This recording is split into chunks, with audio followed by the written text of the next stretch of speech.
Hey guys, and welcome back to the Tutorial Millennial channel. In this video, I'll be showing you guys how you can delete your tweets on Twitter.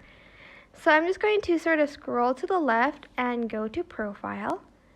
And I'm just going to scroll down, and for instance, I want to delete a tweet.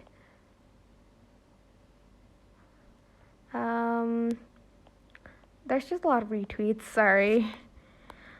I'm just gonna go up here and delete this one. So click on the tweet, or you can just press these three dots, and then you can just press delete tweet. And then this will pop up, are you sure you want to delete this tweet? And you're just going to press delete.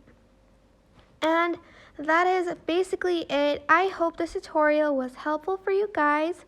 Don't forget to like, comment, share, and also subscribe to this channel if you haven't done that. If you have any questions, just leave it in the comment section down below and I will try my best to answer them all. Thank you so much for watching. Bye!